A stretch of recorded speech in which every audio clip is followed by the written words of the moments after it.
ದೇಶ ವಿಭಜನೆಯ ಮಾತಾಡಿದ್ದ ಸಂಸದ ಡಿ.ಕೆ. ಸುರೇಶ್ ಹೇಳಿಕೆಯನ್ನು ಅವರ ಸಹೋದರ ಡಿ.ಕೆ. ಶಿವಕುಮಾರ್ ಅವರು ಉಗುಳೋ ಹಾಗೂ ಇಲ್ಲ ನುಂಗೋ ಹಾಗೂ ಇಲ್ಲ ಅನ್ನುವಂತಹ ಪರಿಸ್ಥಿತಿ ಬಂದಿದೆ.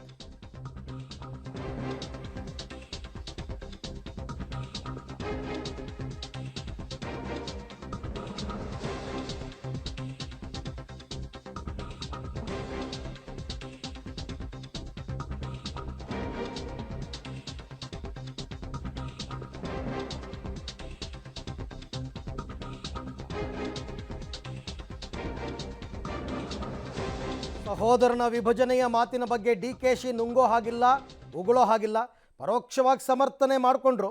ಸಹೋದರನ್ನೇ ಅರಗಿಸ್ಕೊಳ್ತಾನೆ ಅಂತ ಸುಮ್ಮನಾದರು. ಬೆಂಬಲ ಇಲ್ಲ ಅಂತ ಖರ್ಗೆ ಸಿದ್ದರಾಮಯ್ಯನವ್ರು ಹೇಳಿದ್ರಲ್ಲ ದೇಶ ವಿಭಜನೆಯ ಬಗ್ಗೆ. ಆಗ ಡಿ.ಕೆ. ಸುರೇಶ್ ಅವರಿಗೆ ಶಿವಕುಮಾರ್ ಅವರು ಬುದ್ಧಿವಾದ ಹೇಳಿದರು. ದೆಹಲಿ ಚಲೋ ಬಗ್ಗೆ ಎಲ್ಲ ಮಾತನಾಡಿದ್ರಲ್ಲ, ಸಮರ್ಥನೆ ನೇರವಾಗಿ ಮಾಡ್ಕೊಳ್ಳಿಲ್ಲ. ಫಸ್ಟ್ ಡೇನೇ ರಿಯಾಕ್ಟ್ ಮಾಡಿದ್ರು. ಹಾಗೆ ನೋಡೋಕ್ಕೆ ಹೋದರೆ ಅದು ಆ ಮಾತು ನಿಜ ಅಂತಲೂ ಹೇಳಿಲ್ಲ, ಸರಿ ಅಂತಲೂ ಹೇಳಿಲ್ಲ. ಕೊನೆಗೆ ನಿನ್ನೆ ಮಧ್ಯಾಹ್ನ ಏನೋ ಸದಾಶಿವನಗರದ ಮನೆಗೆ ಕರೆಸ್ಕೊಂಡು ತಮ್ಮನಿಗೆ ಬುದ್ಧಿ ಹೇಳಿದ್ದಾರೆ. ಅದಾದ ನಂತರ ಡಿ.ಕೆ. ಸುರೇಶ್ ಅವರು ಕೂಡ ಯೂ ಟರ್ನ್ ಹೊಡಿತಾರೆ. ನಾನು ಅಖಂಡ ಭಾರತದವನು, ಅವರು ಜನರ ಅಭಿಪ್ರಾಯ ಹೇಳಿದಾರಷ್ಟೇ. ಜನ ಆ ರೀತಿ ಯೋಚನೆ ಮಾಡ್ತಾರೆ, ನಮ್ಮನ್ನ ಕಡೆಗಣಿಸ್ತಾ ಇದ್ದಾರೆ ಅಂತ. ನಾನು ಅಖಂಡ ಭಾರತದವನು, ಭಾರತ ಒಂದೇ.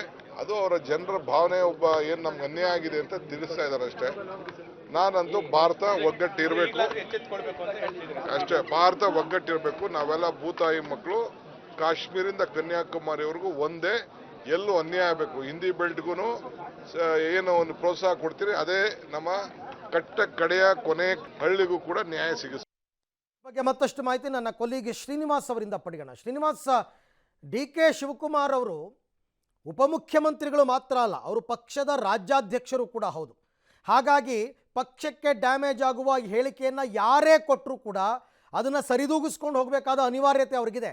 ಅದರಲ್ಲೂ ಸ್ವತಃ ತಮ್ಮನೇ ಕೊಟ್ಟಿರ್ತಕ್ಕಂಥ ದೇಶ ವಿಭಜನೆಯ ಹೇಳಿಕೆಯ ವಿಚಾರದಲ್ಲಿ ಇದನ್ನು ಉಗುಳೋ ಹಾಗಿಲ್ಲ ನುಂಗೋ ಹಾಗಿಲ್ಲ ಅನ್ನೋ ಸ್ಥಿತಿಗೆ ಏನಾದರೂ ಬಂದ್ರ ಡಿ.ಕೆ. ಶಿವಕುಮಾರ್ ಅಂತ? ಅರವಿಂದ್, ಹೌದು. ಬಿಸಿ ತುಪ್ಪ ರೀತಿಯಲ್ಲಿ ಡಿ.ಕೆ. ಶಿವಕುಮಾರ್ ಅವರಿಗೆ ಈ ಒಂದು ಪ್ರಕರಣ ಕಂಡಂತೆ. ಆದ್ರೆ ಫೆಬ್ರವರಿ 1ನೇ ತಾರೀಕು ಡಿ.ಕೆ. ಸುರೇಶ್ ಅವರು ಈ ಹೇಳಿಕೆ ಕೊಟ್ಟಂತ ಸಂದರ್ಭದಲ್ಲಿ ಸಹೋದರನ ಪರವಾಗಿ ಅವರನ್ನ ಡಿಫೆಂಡ್ ಮಾಡಿಕೊಳ್ಳುವಂತಹ ಮಾತುಗಳನ್ನ ಡಿ.ಕೆ. ಶಿವಕುಮಾರ್ ಅವರು ಆಡಿದ್ರು. ಅದಾದ ನಂತರ ಮರುದಿನ ಪ್ರಶ್ನೆ ಕೇಳಿದಂತ ಸಂದರ್ಭದಲ್ಲಿ ಒಂದು ರೀತಿ ಡಿಫೆಂಡ್ ಅನ್ನು ಮಾಡ್ಕೊಂಡ್ರು, ಮತ್ತೊಂದು ರೀತಿ ಅದನ್ನ ಸಮರ್ಥನೆ ಮಾಡ್ಕೊಳ್ಳೋದಕ್ಕೆ ಬಹಿರಂಗವಾಗಿ ಹೇಳಲಿಕ್ಕೆ ಆಗದಿರುವಂತಹ ಪರಿಸ್ಥಿತಿಯಲ್ಲೂ ಕೂಡ ಡಿ.ಕೆ. ಶಿವಕುಮಾರ್ ಅವರು ಇದ್ರು. ಆದ್ರೆ ಅಂತಿಮವಾಗಿ ಕಾಂಗ್ರೆಸ್ನ ಹೈಕಮಾಂಡ್ ರಾಹುಲ್ ಗಾಂಧಿ ಅವರಾಗಿರ್ಬಹುದು, ಮಲ್ಲಿಕಾರ್ಜುನ ಖರ್ಗೆ ಆಗಿರಬಹುದು, ಸಿದ್ದರಾಮಯ್ಯನವರಾಗಿರಬಹುದು, ಯಾರು ಕೂಡ ಅದನ್ನ ಡಿಫೆಂಡ್ ಮಾಡ್ಕೊಂಡಿಲ್ಲ. ಮತ್ತೆ ದೊಡ್ಡ ಮಟ್ಟದಲ್ಲಿ ದೇಶದಲ್ಲಿ ಈ ವಿಚಾರ ಸದ್ದಾದಂತಹ ಸಂದರ್ಭದಲ್ಲಿ ಸಹಜವಾಗಿ ಡಿ.ಕೆ. ಶಿವಕುಮಾರ್ ಅವರು ಅದನ್ನ ಏನು ಡಿಫೆಂಡ್ ಮಾಡ್ಕೊಳ್ಳೋದಕ್ಕೆ ಹೋಗಲಿಲ್ಲ. ಅವರನ್ನ ಡಿ.ಕೆ. ಸುರೇಶ್ ಅವರನ್ನ ಕರೆದು ಮಾತನಾಡಿದ್ದಾರೆ ಅನ್ನುವಂಥದ್ದು. ಯಾವುದೇ ಕಾರಣಕ್ಕೂ ಈ ರೀತಿಯಾದಂತಹ ಮಾತುಗಳನ್ನ ಆಡೋದು ಬೇಡ.